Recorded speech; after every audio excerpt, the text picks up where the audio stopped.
আজকের ভিডিওটি কিছুটা দীর্ঘ হতে পারে, ধৈর্যের সঙ্গে দেখার অনুরোধ করছি। সতীত্বের সৌন্দর্য উপভোগের আগে সতীত্ব বিষয়টি কি তা একটু অনুধাবন করা দরকার। সতীত্ব এক প্রকার ব্যাগ বা প্যাকেজ, যা ধর্মীয় রক্ষণশীল সমাজে নারীর চরিত্র হননের সবচেয়ে কার্যকর জীবাণু অস্ত্র।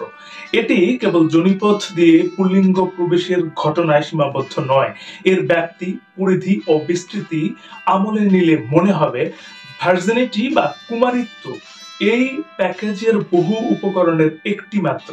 সতীত্ব নামক ব্যাগটিতে লুকিয়ে আছে আরো অনেক বিড়াল, যা সমাজ আমাদেরকে জানাতেই চায় না।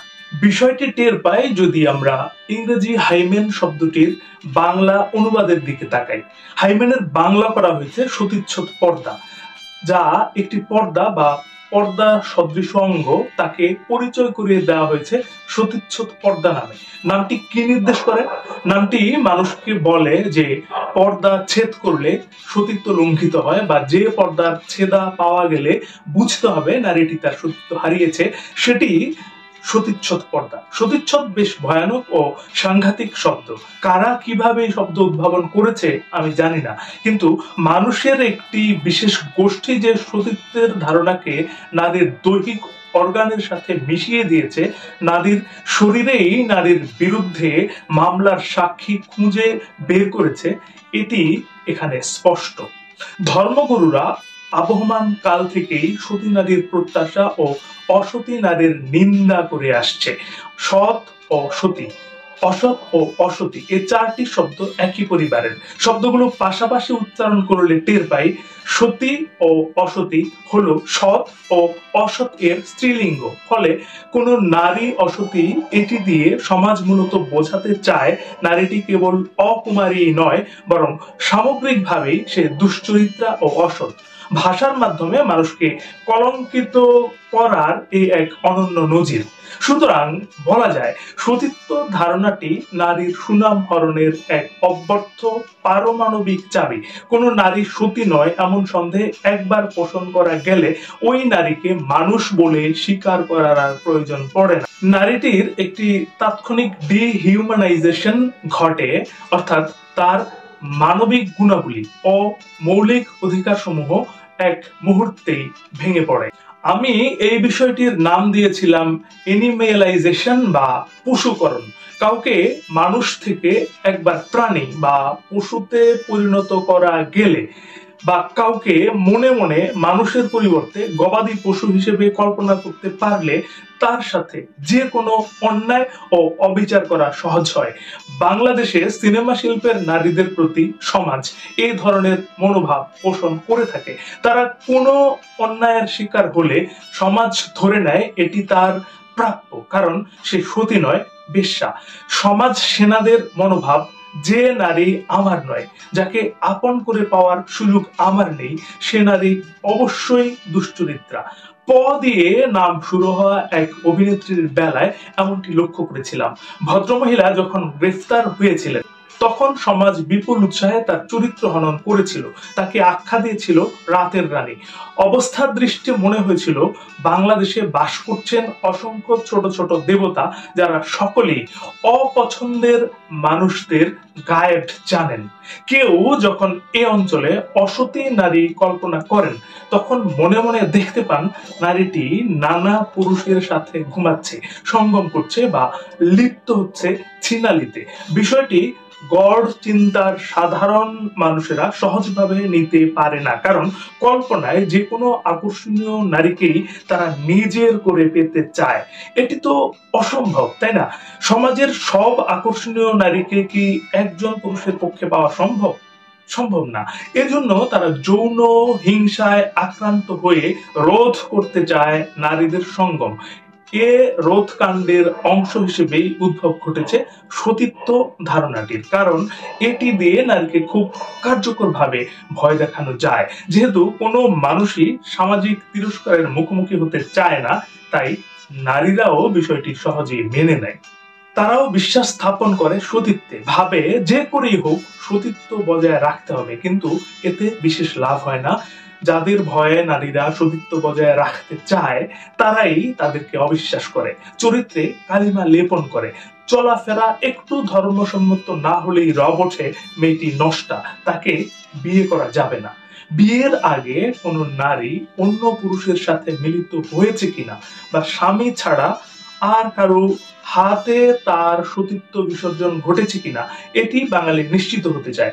স্বামী তার প্রথম স্ত্রীর বীর পুরুষ কিনা তা যাচাই করার নানা কবিরাজি পদ্ধতি বাঙালি আবহমান কাল থেকে চর্চা করে আসছে।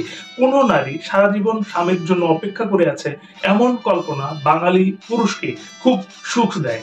এই সুখ পাকাপোক্ত করতে সে খুঁজতে থাকে সতীত্ব পরীক্ষার নতুন নতুন উপায়।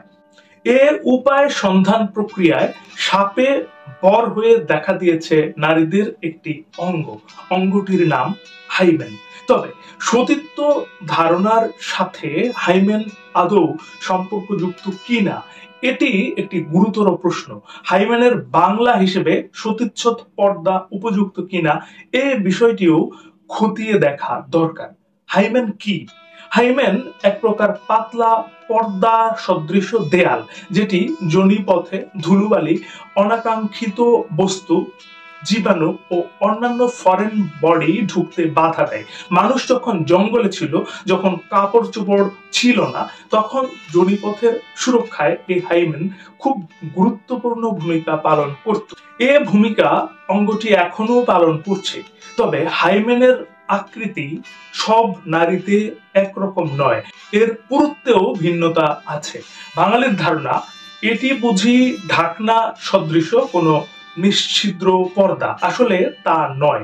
শিশুকাল থেকেই এটির মাঝখানে প্রবেশযোগ্য দরজা থাকে।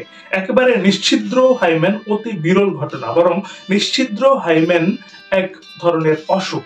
হাইমেন দ্বারা কারো যোনিপথ একেবারে বন্ধ হয়ে থাকলে তার মাসিকের স্রাব বের হতে পারে না। এজন্য কোনো মেয়ে নিশ্ছিদ্র বা ইমপারফোরেট হাইমেন নিয়ে জন্মালে সেটিকে সার্জারির মাধ্যমে ছিদ্র করে দিতে হয়।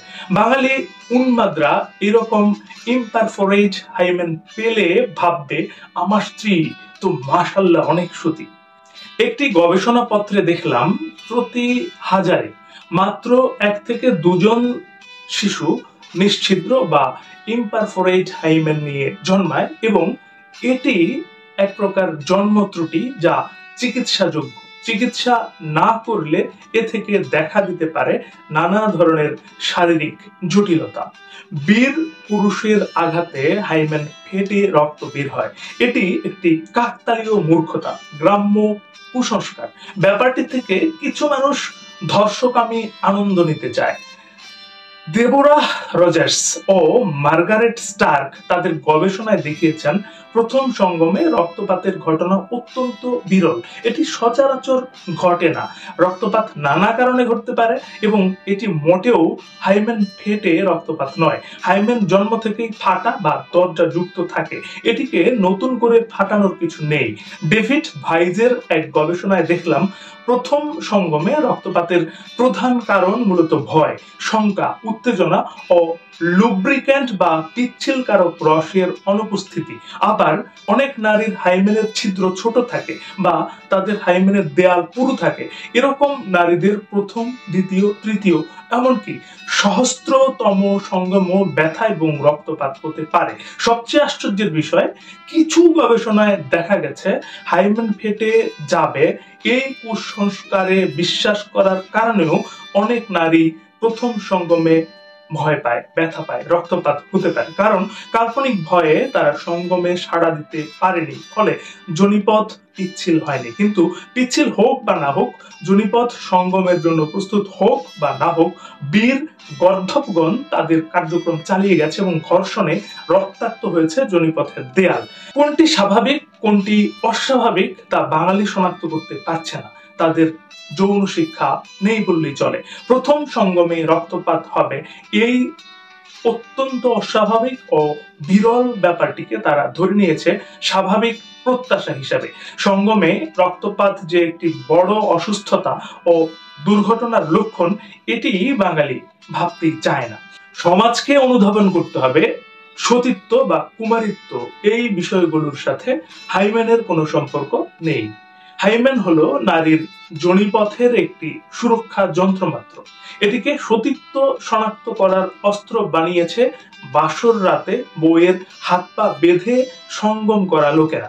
এতে করে নারীকে সারাক্ষণ যৌন ব্যাপারে ভয়ের ভেতর রাখা যায়। একজন ভীতু নারীর সাথে সঙ্গম করতে বাঙালি পুরুষগণ এত মরিয়া কেন, সেটিকে আমার বুঝে আসে না। ব্যাপারটি কি কোনো অবচেতন ভয়ের দিকে ইঙ্গিত করে? তারা কি জেনে গেছে নারী ভয় না পেয়ে যদি প্রাকৃতিক ভাবে সম্পূর্ণ সাড়া দেয় তাহলে বীর পুরুষদের বিপদ করতে পারে? এজন্যই কি তারা দরজা যুক্ত হাইমেনের বাংলা করেছে সতীচ্ছদ পর্দা? হাইমেনের বাংলা হিসেবে সতীচ্ছদ পর্দা কথাটি আমার আশা আর ব্যবহৃত হবে না। এই ধরনের লিঙ্গবাদী অনুবাদ মানুষের জন্য অবমাননাকর। আমি হাইমেনের নতুন বাংলা প্রস্তাব করছি। সুরক্ষা মুখ। মানুষের চিন্তা চেতনায় ভাষা খুব গুরুত্বপূর্ণ ভূমিকা রাখে।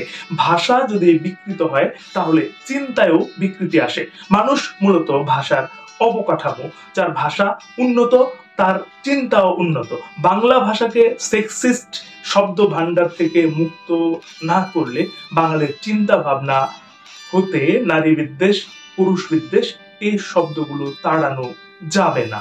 শেষ করছি তার আগে একটি কথা মনে করিয়ে দিই। এই পৃথিবী তাকে সম্মান দেয় যে ইউনিক কিছু করতে পারে। আপনি ইউনিক কিছু করুন, ভালো শুনুন, ভালো থাকুন। ধন্যবাদ।